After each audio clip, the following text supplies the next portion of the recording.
Buenas tardes a todos. Bienvenidos al Ateneo número 610, titulado Introducción a la gestión del cambio en los sistemas de información en salud. Mi nombre es Martín Cacasu, soy médico y residente de informática en salud y esta presentación se desarrolla dentro del marco del programa de la Residencia de Informática en Salud del Hospital Italiano de Buenos Aires. Este será el Ateneo de apertura del track en donde abordaremos la temática de gestión del cambio a lo largo de 3 Ateneos. En esta presentación hablaremos del modelo de Kotter y el modelo de transición de Bridges. Luego aplicaremos lo aprendido analizando una implementación de historia clínica electrónica que se realizó en Arabia Saudita utilizando el modelo de Kotter. Empecemos. Uno de los desafíos principales en la implementación de una historia clínica electrónica es que puede ser ineficaz.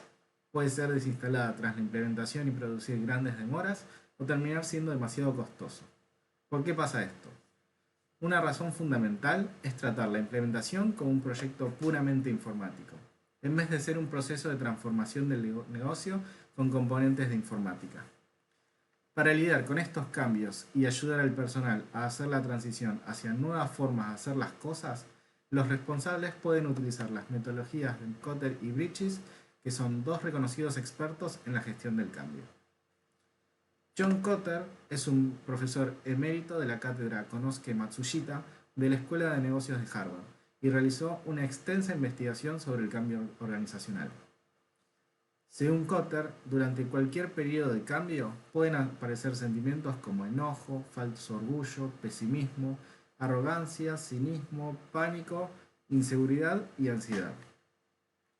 Todas estas emociones pueden quebrantar los intentos de promocionar el cambio. El modelo de Kotter da herramientas para convertir estos sentimientos negativos en sentimientos positivos como fe, optimismo, urgencia, orgullo basado en la realidad, pasión, esperanza y entusiasmo. Además, es importante que los gestores del cambio tengan una mentalidad adecuada. Generalmente los gestores utilizan un método tradicional, se basan en el pensamiento racional y cognitivo para convencer a las personas sobre el cambio. Utilizan presentaciones, hojas de cálculo y reportes. Para Kotter, el análisis rara vez cambia la forma de pensar de las personas. Cuando el personal está realmente motivado, es algo que sienten en el corazón y no es algo que entienden en la cabeza. Kotter organiza el cambio organizacional en 8 pasos, de los cuales constan de 3 etapas distintas. En la primera etapa, crear un clima para el cambio, se encuentra crear sentido de urgencia, conformar el equipo interdisciplinario guía, elaborar un plan maestro. La segunda fase, comprometiendo y capacitando a toda la organización, se encuentran los pasos comunicación, empoderar la acción y planificar pequeñas victorias. En la última fase, implementando y manteniendo el cambio, se encuentran los pasos de consolidar el cambio e institucionalizar el cambio.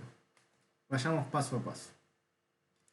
Para crear un sentido de urgencia en una organización, por ejemplo, antes de la implementación de una historia clínica electrónica, la clave está en demostrarle al personal por qué debe ocurrir el cambio. Mientras más simple y más claro seamos, mejor. Una opción es un video mostrando a un padre enojado porque su hija murió en el hospital por un error médico. Y hay que dejar bien en claro que esto podría haberse evitado si los datos clínicos no hubiesen estado en papel. Otro ejemplo es demostrar con qué velocidad un médico puede encontrar datos clínicos en la historia clínica electrónica versus la documentación en papel. Un ejemplo más interactivo es llevar al personal a una instalación donde ya se haya implementado la historia clínica electrónica. De esta forma pueden ver el producto en acción y tener conocimiento de cómo se beneficiarían con la nueva tecnología. Para reducir el gasto, se pueden enviar a los médicos una fotocopia de la factura que debe pagar el hospital por la solicitud inapropiada de estudios. En el segundo paso, conformar el equipo interdisciplinario guía. Los gestores deben establecer un equipo interdisciplinario que guíe la gestión del cambio a lo largo de todo el proyecto. Para ello, se deben seleccionar los miembros apropiados, los cuales deberán tener las habilidades adecuadas. Conocimiento relevante sobre los cambios que ocurren en la industria de la salud, tener credibilidad dentro de sus pares. Esto genera un sentido de confianza en el equipo. Cuando las personas confían en sus líderes, es más probable que se sientan motivados a actuar. Tener experiencia en el funcionamiento interno del departamento o del grupo. autoridad, habilidades de gestión para la planificación, organización y control. Y por último, liderazgo para comunicar una visión y motivar a la gente para cumplirla. Además, es muy importante que los candidatos para el equipo multidisciplinario tengan diferentes perspectivas y trasfondos de distintas partes de la organización. Por ejemplo, en el sistema de salud de la Universidad del Estado de Ohio, se propusieron la implementación de un CPOE y para ello crearon un equipo guía compuesto por un técnico de laboratorio, un farmacéutico, un técnico radiólogo, informáticos, enfermeras y médicos. Además, como el principal usuario iban a ser los médicos, crearon un equipo médico que iba a actuar como consultor, encargados de aprobar el diseño y la política de uso del sistema. Este equipo estaba compuesto por expertos en emergentología, oncología, ginecología, cardiología, cirugía oncológica y de trasplantes, patología, diagnóstico por imágenes y medicina general. El tercer paso es elaborar un plan maestro.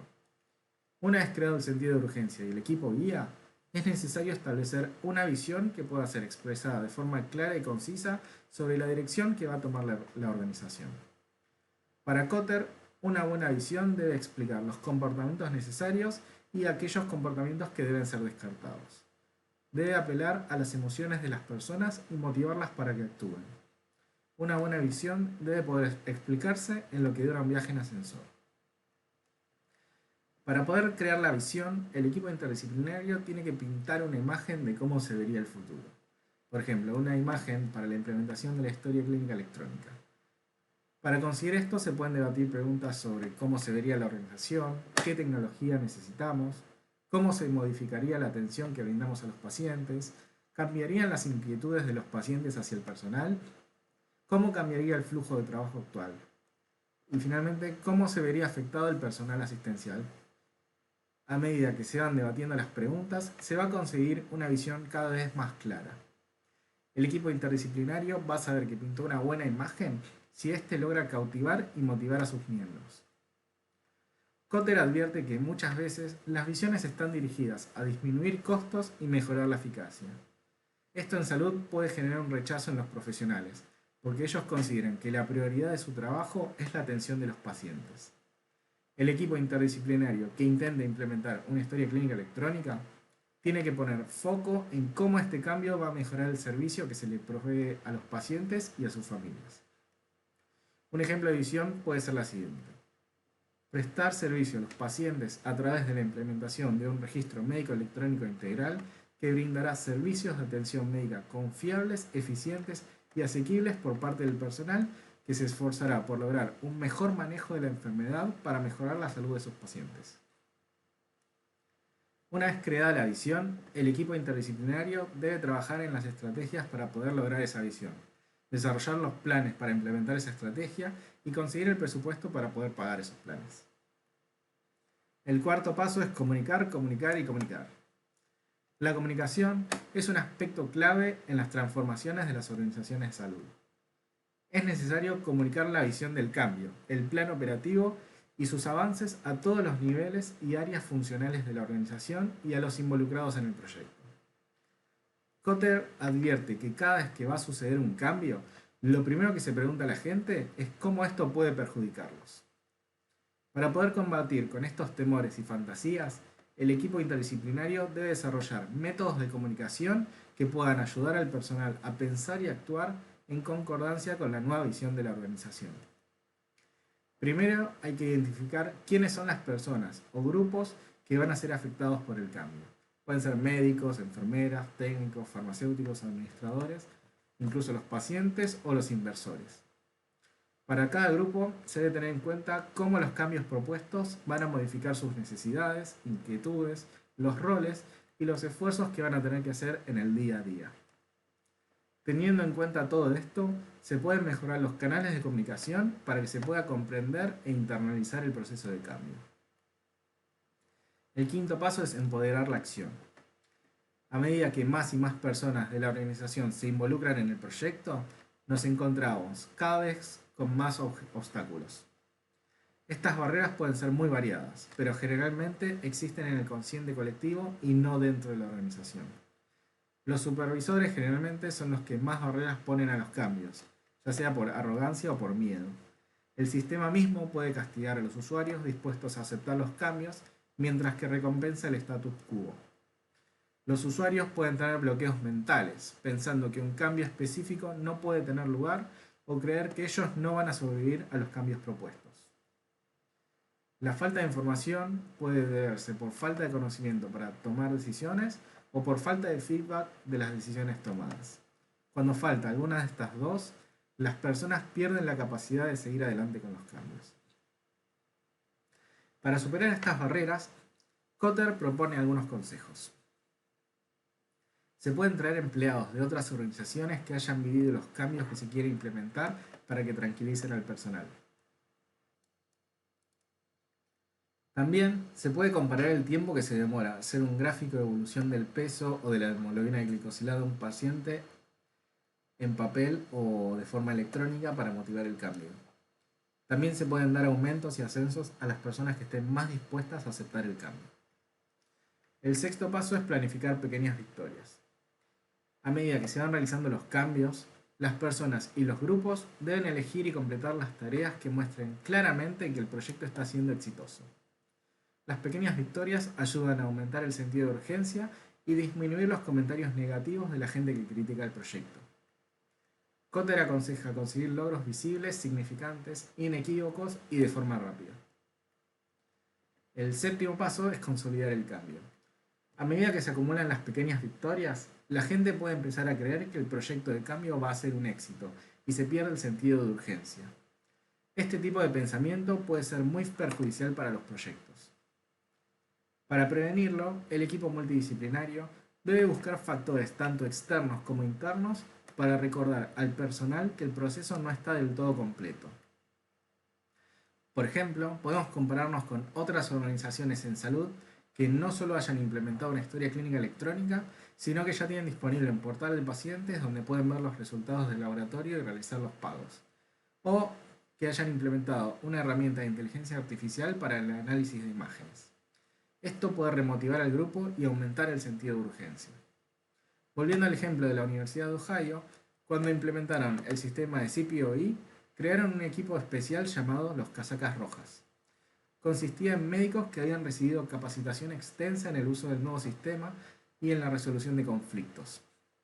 Cada vez que un médico u otro miembro del personal tenía un problema con el sistema, llamaban a la mesa de ayuda e inmediatamente un casaca roja se acercaba para resolver el problema. También asistían en casos de que un médico se negaba a adoptar el nuevo sistema diciendo que era muy difícil de usar o que funcionaba mal. Los casacas rojas tenían que investigar y determinar si el problema era debido al sistema o al usuario. De esta forma, el equipo interdisciplinario pudo mantener el impulso del cambio, resolviendo problemas imprevistos en el sistema y haciéndose cargo de los usuarios más problemáticos. El último paso es institucionalizar el cambio. Se cree que para poder cambiar el comportamiento de las personas, primero se tiene que hacer un cambio cultural. Según Kotter, esto no es así. El cambio cultural viene al final, no al principio. El cambio cultural se produce cuando una nueva forma de actuar ha demostrado éxito sostenido en el tiempo. Para implementar una historia clínica electrónica o un nuevo sistema de identificación de pacientes o lo que sea, primero hay que demostrar que la nueva tecnología funciona y que se recompensa a los que aceptan el cambio con entusiasmo. Esto garantiza la creación de una nueva y potente cultura organizacional que recuerda a las personas y a los grupos que hay una forma correcta de hacer las cosas y cualquier desviación es incorrecta. En Ohio, lo que hicieron después de la implementación fue una práctica que se llamó Post-Live. Básicamente, enviaron a un experto a los pases de sala para ayudar a los médicos a hacer un uso más eficiente del sistema. A veces ayudaban a crear los order sets para los médicos, otras veces le daban consejos para darle un mejor uso. Esto prevenía que los médicos piensen cosas como, bueno, eso no funcionó, yo lo sigo haciendo así, que es mejor. Durante la implementación, algunos médicos querían volver al sistema manual en papel. Los esfuerzos del equipo multidisciplinario fueron cruciales para garantizar el éxito del nuevo sistema. Su aceptación y uso fue monitorizado según indicadores como tiempo de actividad desde la implementación y cantidad de solicitudes de mejora. Antes de terminar, hay algo que me gustaría resaltar del modelo de Kotter. No es un modelo que deba hacerse paso a paso para poder hacer gestión del cambio, sino más bien es un modelo iterativo, donde un paso posterior puede ayudar en el primer paso de la siguiente iteración. Por ejemplo, para crear un sentido de urgencia, se puede necesitar una serie de pequeñas victorias para demostrar que el cambio es posible. Por otro lado, y cambiando de tema, tenemos a William Bridges, que era un autor americano experto en transiciones personales y organizacionales. Según Bridges, el cambio no determina el éxito o fracaso de un proyecto, sino que son las transiciones lo que lo determinan. Kotler ponía más énfasis en el cambio de situación, pero las transiciones de Bridges tienen un componente más psicológico. Por ejemplo, imaginemos que consiguen un trabajo en San Martín de los Andes y tienen que mudarse desde Cava. El manejo del cambio es bastante simple. Primero hay que rescindir el contrato de alquiler, buscar un nuevo lugar para vivir, organizar la mudanza, vender lo que no se pueda mudar, hacer cambio de banco, etc. El problema acá no es el manejo del cambio en sí. El problema es la transición de una vida que conocemos en capital a otra desconocida en el sur. Las identidades de las personas están relacionadas con dónde viven, quiénes lo rodean y de qué viven. Uno sabe qué puede pasar si el mundo continúa girando como está. Con la mudanza uno debe abandonar su propia identidad y adoptar otra completamente diferente. El cambio es disruptivo, te pone el mundo patas para arriba. Y lo mismo sucede cuando se implementa un cambio en una organización. Bridges dice que en un periodo de transición, las personas deben pasar a través de 3 etapas bien definidas si quieren que el cambio ocurra.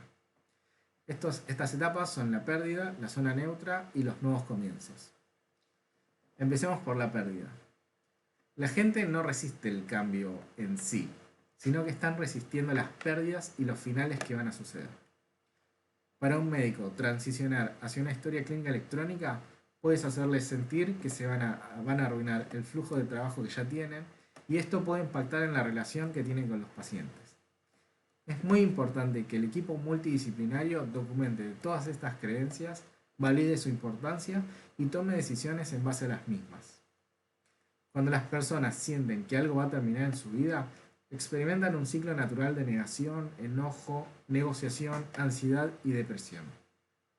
La clave está en mantener la mente abierta, estar dispuesto a discutir los cambios y de proveer información que pueda disipar el miedo a lo desconocido. Para poder sobrellevar la pérdida, hay que encontrar la manera de hacer que el usuario se sienta compensado. Estas pueden ser recompensas monetarias o puede ser algo intangible como el estatus dentro de la compañía. El usuario tiene que sentir que tiene algún tipo de control sobre los cambios propuestos. Por ejemplo, volviendo a la implementación en Ohio, los médicos que fueron seleccionados para ser parte del equipo consultor ganaron un estatus a través de la participación en la toma de decisiones, además de poder colaborar con los cambios propuestos y dar la aprobación para los prototipos.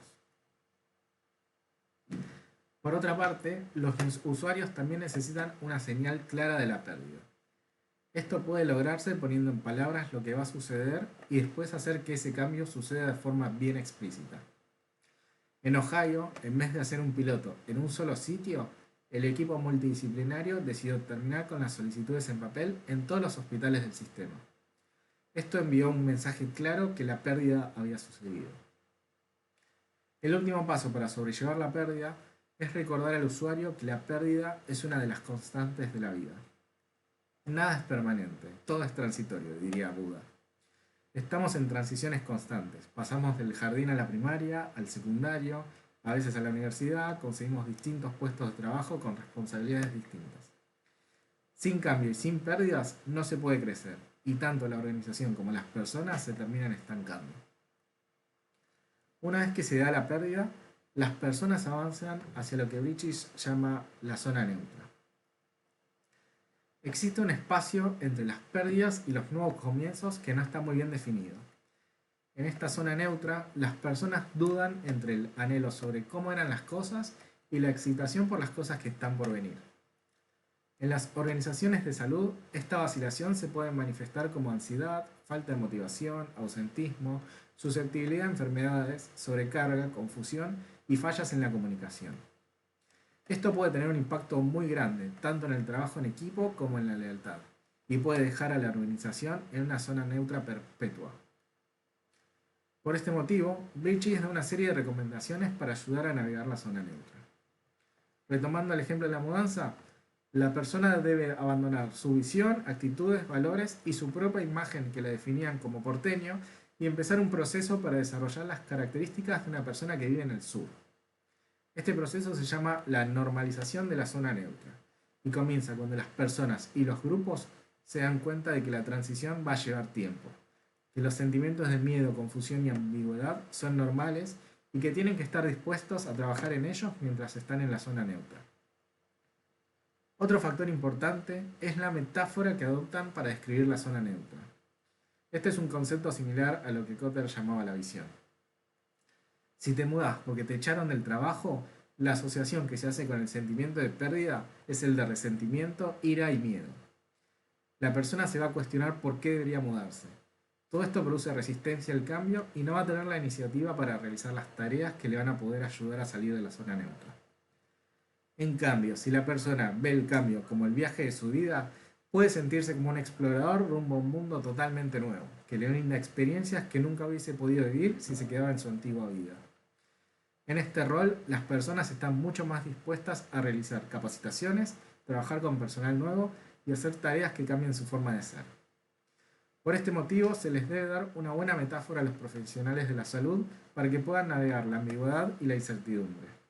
Por ejemplo, para la adopción de una historia clínica electrónica, se puede decir que estamos trazando un nuevo camino para el cuidado de la salud, o llevando el cuidado de los pacientes hacia nuevos horizontes. Estar en la zona neutra es como estar en un barco en el mar sin una brújula.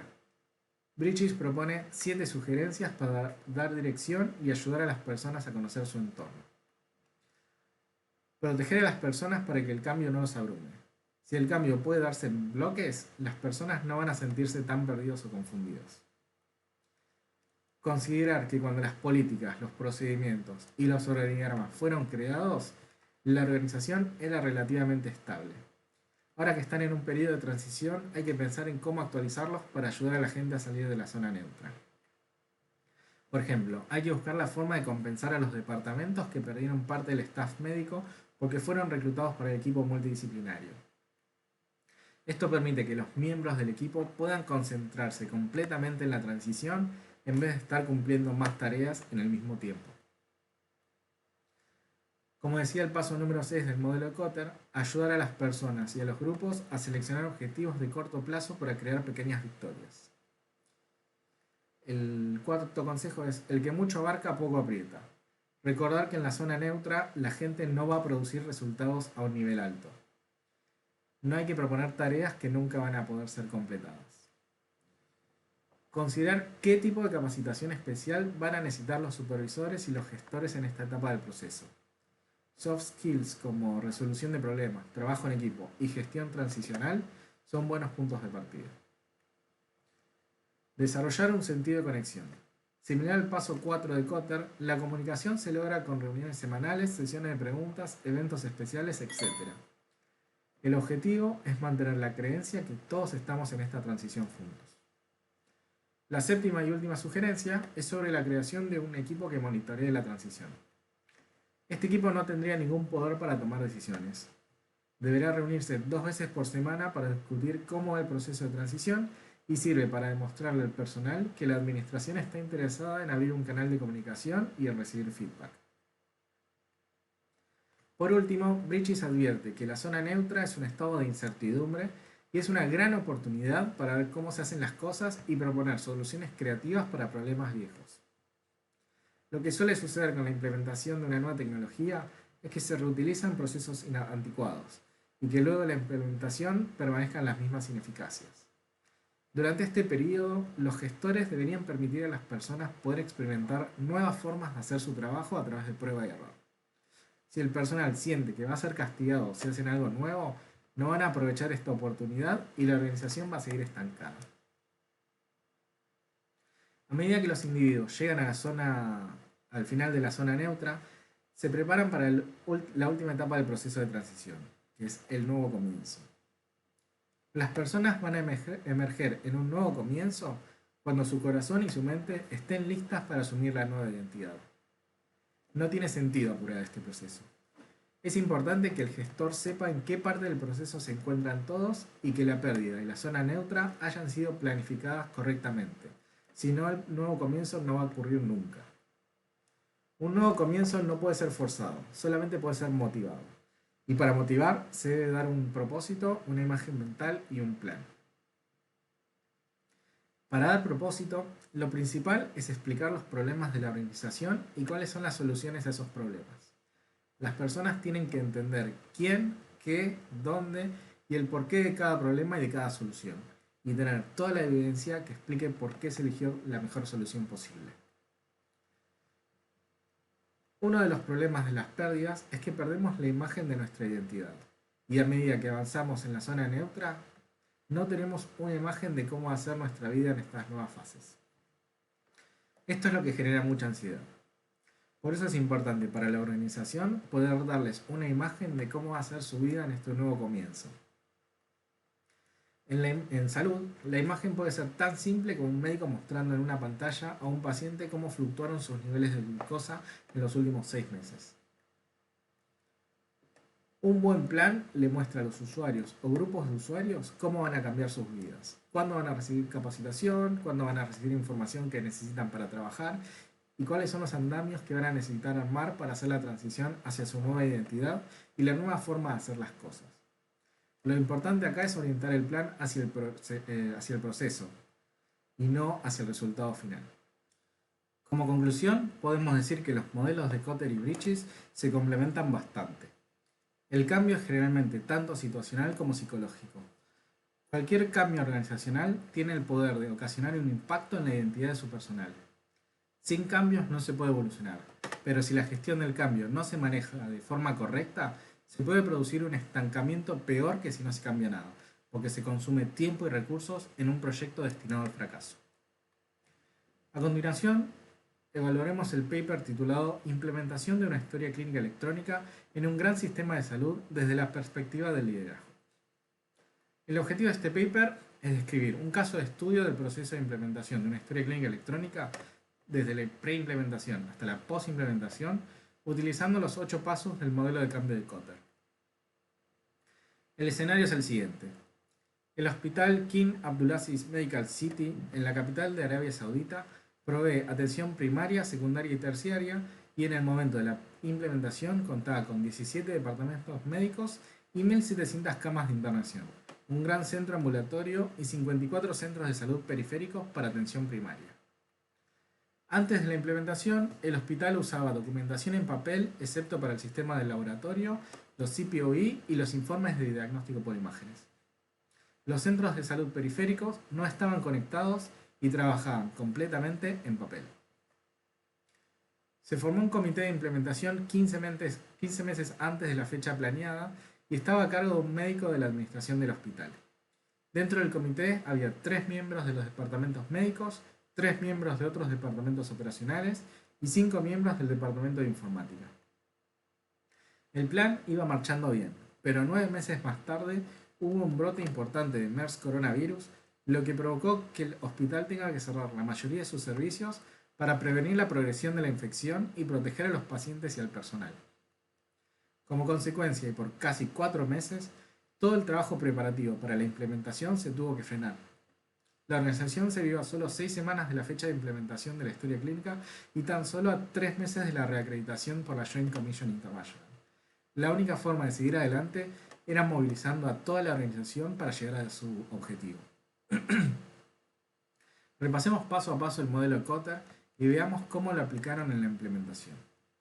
El primer paso era crear un sentido de urgencia.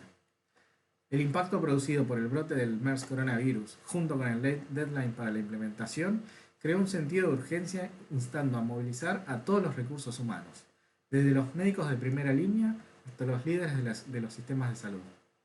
Además, el comité de implementación desarrolló una herramienta para la evaluación que capturaba todas las acciones necesarias para la implementación a través de los diferentes departamentos, que es esta que vemos en pantalla. Las tareas completadas se pintaban de color verde, las que estaban en proceso de color amarillo y las que todavía no habían iniciado en color rojo. Todas las semanas debían actualizarse la herramienta para asegurarse en qué estaba trabajando cada departamento. Esto creaba, a simple vista, un sentido de urgencia en todos los involucrados. El segundo paso, conformar un equipo interdisciplinario IA, lo que hicieron fue, el comité de implementación pidió que todos los departamentos que formen equipos que funcionen como guía. Se reclutó algunos superusuarios que iban a tener una capacitación especializada en los sistemas de historia clínica electrónica y que iban a servir para dar capacitación y soporte al resto del departamento. El tercer paso, elaborar un plan maestro. El comité de implementación fue responsable de desarrollar una visión y estrategia que integre la continuidad del cuidado desde el nivel comunitario hasta el más especializado. Debía supervisar los estándares de cuidado a través de los protocolos, las guías clínicas y los order sets, implementando un enfoque multidisciplinario y enfatizando un proceso fácil de usar. El cuarto paso era comunicar. El comité de implementación mantuvo abierta la comunicación con los líderes de la organización a través de presentaciones y reportes frecuentes.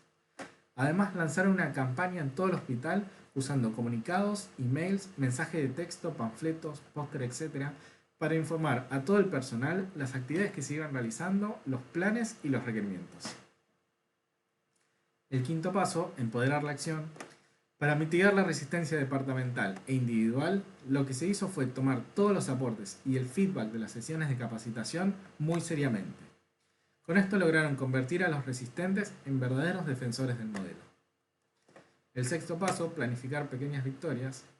Para seguir con el impulso, lo que hicieron fue armar sesiones de capacitación con simuladores para demostrar que la implementación de la historia clínica electrónica facilitaría el cuidado de pacientes, reduciría la ansiedad y mantendría el compromiso. Armaron toda una sala del hospital para la simulación, tanto para el cuidado comunitario como para los servicios especializados. Fue una gran oportunidad no solo para testear aspectos técnicos del sistema, sino también para demostrarle a todo el personal que el proyecto estaba yendo en la dirección correcta. Finalmente llegó el día de implementación en el ámbito de internación y la transición no tuvo ningún problema. 48 horas más tarde se implementó en el ámbito ambulatorio y en los centros de salud. Ese día sí hubo problemas de conectividad que obligaron a activar el plan de contingencia y volver al papel. Pero el problema se logró solucionar ese mismo día y el sistema anduvo sin problemas desde entonces.